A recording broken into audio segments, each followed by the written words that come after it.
बोलो महाकाल भगवान की। अब विशेष क्रम आता है, देखो पूरे विधि विधान के साथ षोडशोपचार पूजन किया, देव शक्तियों का आवाहन किया, वंदन किया और गुरुदेव भगवान का आशीर्वाद मिला। अब ये पुंसवन संस्कार है, गर्भ पूजन संस्कार, ये बहुत ही वेरी मोस्ट इम्पॉर्टेंट ऋषियों ने 16 संस्कारों में बताया है। यहीं से कहते हैं जीवात्मा का परमात्मा से मिलने के लिए, यहीं से उसका उद्गम, यही सूत्र है। और धन्य हैं वह दंपति और धन्य हैं उनके कुटुंबीजन, माता पिता। और आपका तो कहना ही क्या, यहाँ बाबूजी माताजी, देखो बड़े भाग्य से मिलते हैं। यहाँ आपके दादा दादी, उधर माता पिता, या हमारे गायत्री परिवार के साधक हमारे डॉक्टर साहब जी और परम पूज्य गुरुदेव का ध्यान करते हुए सबसे पहले क्या करते हैं, 84 लाख हजार योनियों को भ्रमण कर लेने के बाद गीता में भगवान ऐसे कहते हैं, तब जाकर कहते हैं मानव योनि प्राप्त होती है। और वही भी मानव योनि ये उत्तम कुल में, उत्तम परिवार में, सुसंस्कृत परिवार में जब जीवात्मा आती है तो निश्चित रूप से आने वाला समय में इस देश के लिए, इस भारत माता के लिए गौरववान प्रतिभा संपन्न जीवात्मा का अवतरण होता है।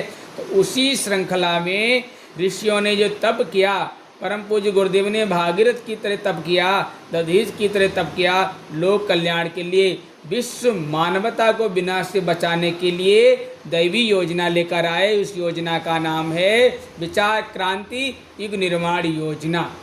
सर्वप्रथम परम पूज्य आचार्य श्री ने वृंदावन रोड पर दुर्वासा ऋषि तपस्थली पर सहस्त्र कुंडीय यज्ञ किया था 1956 में। वहीं से उन्होंने सूत्र चलाए थे संस्कार।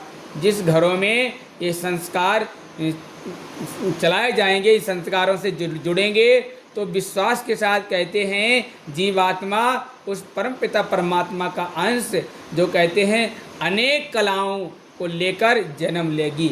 उसी श्रृंखला में कहते हैं गर्भ में उस जीवात्मा का पूजन किया जाता है। और यहाँ तक कि हमारे शास्त्रों में बताया गया है गर्भ में जीवात्मा का चेंजिंग भी हो जाती है। इसका हम एग्जाम्पल देखेंगे। इसी का एग्जाम्पल औषध दे देंगे। बहन जी के हाथ में औषध, दोनों हाथ में औषध लेंगे। वो जो औषध हमने रखी है गायत्री माता के पास में, उसका विद्युत पूजन हुआ।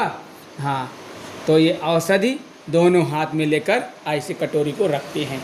अब ये भाव बनाएंगे। देखिए ये औषध है, इसको त्रिदोष नाशक कहा गया।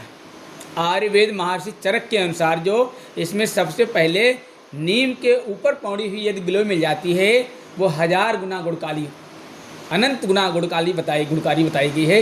क्यों? ये हमारे गायत्री शक्तिपीठ पर नीम है, उसके जड़ में गिलोय का पौधा लगाया था, वो नीम के ऊपर पौड़ा हुआ है। तो ये नीम गिलोय लेके आए हैं, इसका रस इसमें मिला दिया है। नीम यानी गिलोय को कहते हैं ना, ये माता के समान गुणकारी होती है। जो माता जो होती है कितनी पूज्य होती है, कितना भी हम कुछ करें, लेकिन आयुर्वेद में इसको माँ के समान गुणकारी बताई गई है और त्रिदोष नाशक होती है।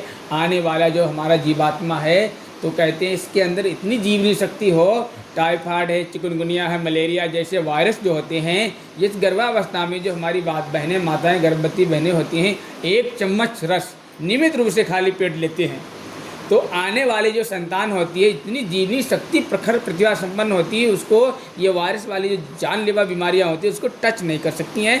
तो जच्चा बच्चा भी स्वस्थ होता है। इसीलिए आयुर्वेद में इसको संजीवनी विद्या बताया गया है। अमृत के समान गुणकारी है, गिलोय का रस मिला दिया।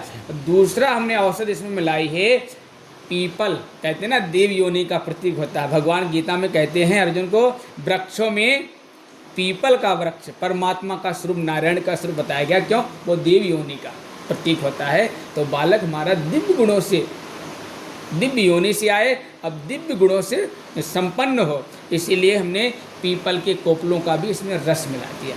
तीसरी औषधि है बड़ जानते हैं, भगवान जहाँ महाकाल महादेव जी का निवास बताया गया है। तो इसको क्या, इसको आयुर्वेद में तो कहा गया ये दीर्घजीवी होता है, और दूसरा भाषा में ये वंश वृद्धि का प्रतीक होता है। एक बड़ लगाते हैं, उसकी जटाओं से अनेक वृक्ष बनते चले जाते हैं, उसका वो कुनवा होता है।